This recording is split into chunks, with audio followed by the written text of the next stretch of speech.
Hello and welcome to बवाल banking classes. आज हम अगस्त का फाइनेंशियल अवेयरनेस का सेकंड पार्ट करेंगे। उससे पहले आई रिक्वेस्ट कि आप प्लीज़ जा करके पार्ट 1 देख लीजिए, जो कि चैनल पे ऑलरेडी अपलोडेड है। श्रीराम कैपिटल फाइनेंस को आरबीआई का अप्रूवल मिल गया है अपनी खुद की एसेट रिकंस्ट्रक्शन कंपनी लॉन्च करने के लिए। ये जो कंपनी का जो ये इन्होंने जो एप्लीकेशन सबमिट करी थी, ये नवंबर 2023 में सबमिट करी थी। तो अब श्रीराम कैपिटल अपना एसेट रिकंस्ट्रक्शन कंपनी स्टार्ट करेंगे, क्योंकि उन्हें इन पर्पस अप्रूवल मिल गया कहाँ से, आरबीआई से। इतना ही न्यूज़ था ये वीडियो सिर्फ एजुकेशनल पर्पसेस के लिए। प्लीज़ अंडरस्टैंड, कॉपीराइट डिस्क्लेमर पढ़ लीजिए and subscribe to our YouTube channel @बवाल बैंकिंग। आरबीआई ने फ्रेमवर्क दिया है सेल्फ रेगुलेटरी ऑर्गेनाइजेशंस के लिए। आरबीआई ने क्या किया है कि जो एसआरओ यानी सेल्फ रेगुलेटरी ऑर्गेनाइजेशंस हैं फाइनेंशियल मार्केट में, उनके लिए फ्रेमवर्क तैयार कर दिया है, जिससे कि बेटर कंप्लायंस हो सके, डेवलपमेंट हो सके और स्टेक होल्डर्स की प्रोटेक्शन मिल सके। कॉन्टेक्स्ट क्या है इसका? ये जो फ्रेमवर्क है ये ओमिनिबस फ्रेमवर्क फॉर रिकग्निशन ऑफ एसआरओज जो मार्च 24 में आया था, उसके अंतर्गत किया गया है। आरबीआई ने एप्लीकेशन इनवाइट किए थे जिन नॉन बैंकिंग फाइनेंशियल कंपनीज को एसआरओ बनना है, यानी सेल्फ रेगुलेटरी ऑर्गेनाइजेशन बनना है, उसके लिए फिनटेक्स के लिए। एसआरओ होता क्या है? एसआरओ बेसिकली एक ऐसा संस्थान या इंस्टीट्यूट समझ ही लीजिए आप, जो कि इंडिपेंडेंटली कार्य करेगा, इम्पार्शली कार्य करेगा, किसी भी प्रकार का इन्फ्लुएंस नहीं होगा किसी सिंगल मेंबर या किसी ग्रुप का उसके ऊपर। और इनकी अथॉरिटीज़ को कहाँ से डिराइव होगी? जो मेंबरशिप अग्रीमेंट होगा उससे इसको अथॉरिटी डिराइव होगी। और ये इसमें एथिकली और प्रोफेशनल स्टैंडर्ड्स को मेंटेन करते हुए काम करेंगे। एसआरओज़ का ऑब्जेक्टिव क्या है? ऑब्जेक्टिव है बेसिकली एसआरओज़ का, जिससे कि ये रेगुलेटर्स के एक अलाय बन जाए, मतलब उनके एक साथी बन जाएं, जिससे कि रेगुलेटरी कंप्लायंस अच्छी हो सके, इनोवेशंस को बढ़ावा मिल सके, अर्ली वार्निंग सिग्नल्स डिटेक्ट किया जा सके और जो सेक्टोरियल कंसर्न्स हैं उनको भी एड्रेस किया जा सके। की रेगुलेशंस क्या क्या है आरबीआई के एसआरओ फ्रेमवर्क में? पहला बताया गया है कि सबमिशन प्रोसेस क्या है। जो सबमिशन है वो एसआरओज़ के लिए एप्लीकेशन सबमिट करनी या ईमेल के थ्रू या फिर डायरेक्टली चीफ जनरल मैनेजर जो है आरबीआई सेंटर मुंबई में बैठते हैं फाइनेंशियल मार्केट रेगुलेशन डिपार्टमेंट के, उनको सबमिट करनी है। क्राइटेरिया इसका क्या है? कई सारे क्राइटेरिया दिए गए हैं, जैसे कि जो कंपनी है वो कंपनीज एक्ट 2013 के अंतर्गत सेक्शन 8 के अंतर्गत नॉट फॉर प्रॉफिट कंपनी में रजिस्टर होनी चाहिए। मिनिमम नेटवर्थ 10 करोड़ रुपए होना चाहिए। वो इंफ्रास्ट्रक्चर डेवलप कर सके ऑनगोइंग बेसिस पर, ये उसकी कैपेबिलिटी होनी चाहिए। ये मेंबरशिप वॉलेंट्रीली है। जो मेंबरशिप है एस में वो वॉलेंट्री लेवल पर है। इसका मेंबरशिप जो है वो डाइवर्स है। मतलब कहने का ये है कि जो इसके मेंबर्स हैं वो अलग अलग प्रकार के होने, अलग अलग मार्केट, अलग अलग सेक्टर्स के बिलोंग करने चाहिए। जो रिप्रेजेंटेशन है, अगर वो एप्लीकेशन का इनएडिकेट है तो उसके लिए 2 साल तक का समय दिया जाता है, जिससे कि एडिकेट रिप्रेजेंटेशन प्राप्त किया जा सके।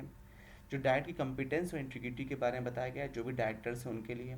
जो एप्लीकेंट है और उसके जो डायरेक्टर्स होंगे, मतलब एनबीएफसी है या कोई भी कंपनी या फिनटेक है, और जो उसके डायरेक्टर्स हैं उनको प्रोफेशनल कम्पिटेंस शो करना है।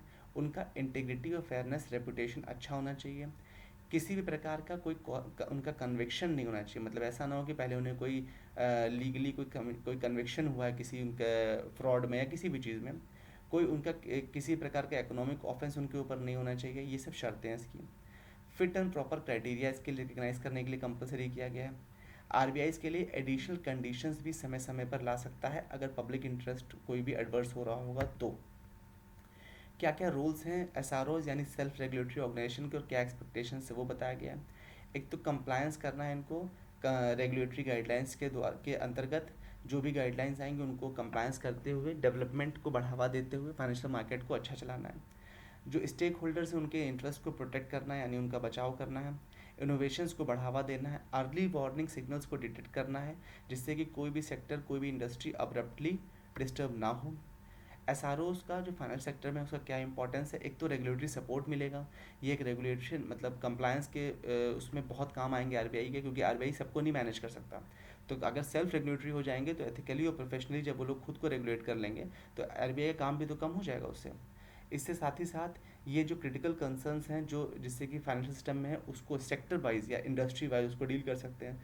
एक तरह से सेल्फ रेगुलेटरी ऑर्गेनाइजेशन का मतलब सेल्फ गवर्नेंस है, जिसमें वो कॉन्स्टेंटली अपने आप को रेगुलेटरी और कंप्लायंस लेवल पर ओवरसाइट करते रहेंगे। Prudential treatment of bad and doubtful डेब्ट reserves by cooperative banks. Bad and doubtful डेब्ट रिजर्व यानी बीडीडीआर। तो बैंक कोऑपरेटिव बैंक्स जनरली क्या करते हैं कि वो बैड एंड डाउटफुल डेब्ट रिजर्व्स नाम से एक अपना पोटेंशियल लॉसेस दिखा देते हैं बैड लोन्स में।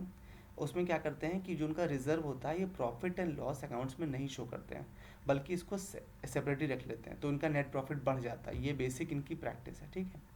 तो जो अभी करंटली जो प्रैक्टिस चल रही है उसमें क्या हो रहा है कि अकाउंटिंग स्टैंडर्ड्स के हिसाब से वो सही नहीं है। जितने भी एक्सपेंसेस हैं वो सबके सब कैलकुलेट करने के बाद ही नेट प्रॉफिट बताना चाहिए। लेकिन कुछ बैंक्स क्या करते हैं कि जो प्रोविजन है बैड लोन्स का, जिसे हम ऊपर बात करी, बैड एंड डाउटफुल डेब्ट रिजर्व्स, ठीक है, इसको इस एनपीए को वो अपने पीएनएल से अलग कर देते हैं, यानी प्रॉफिट लॉस से अलग कर सकते हैं। लेकिन ये अकाउंटिंग स्टैंडर्ड्स की प्रैक्टिस के विपरीत है, नहीं होना चाहिए ऐसा। खास साथ ही साथ ऐसा कहा है कि अलग अलग बैंक बीडीडीआर को अलग अलग तरह से डील करते हैं, जिससे क्या है जो स्टेटमेंट्स बनते हैं उनमें एक रूपता नहीं आती, इनकन्सिस्टेंसी रहती है, जिससे कि अल्टीमेटली उनको ऑडिट में प्रॉब्लम होती है और उनका कंप्लायंस भी अच्छा नहीं हो पाता है। तो अब नई गाइडलाइंस जो आई हैं उसके हिसाब से कहा गया है कि 2024-25 से फाइनेंशियल ईयर से जो भी प्रोविजन होगा बैड लोन्स का वो सब कुछ as a expense PNL account यानी प्रॉफिट एंड लॉस अकाउंट में शो करना कंपलसरी है। ये रेगुलेशन जो है सब पर अप्लाई होगी, चाहे वो बीडीडीआर में आपने लेबल कर रखा हो तो भी, यानी बैड एंड डाउटफुल डेब्ट रिजर्व्स में अगर कर रखा है तो भी। इससे क्या होगा, जो प्रोविजनिंग है वो बेहतर हो सकेगी, जो कैपिटल है उस पर रेगुलेटरी कंप्लायंस बेहतर हो सकेगा, और कैपिटल एडिकेसी गाइडलाइंस जो बेसल वाली हैं उनको फॉलो करना ईजी होगा, और उसमें मेन चीज़ है कि एक रूपता आएगी स्टेटमेंट्स में। प्रोविजंस के बाद जो भी नेसेसरी चीज़ें होंगी उनको हटाने के बाद इसको पीएनएल में डाला जाएगा, तभी प्रॉफिट बताया जाएगा। ट्रांजिशन मेजर के रूप में कहा है कि जो भी बैंक पहले प्रोविजंस को इससे अलग करते थे, नेट प्रॉफिट्स के एक्सपेंस में नहीं दिखाते थे, वो उसको आइडेंटिफाई करें और 31 मार्च 25 तक इस काम को ख़त्म कर लें, और मेक श्योर करें कि उसके बाद ये एक्सपेंस पीएनएल में ही दिखाई पड़ना चाहिए। With this we have come to an end. Thank you for watching, and also I request you to watch part 3 and subscribe to the channel Bawal Banking Classes.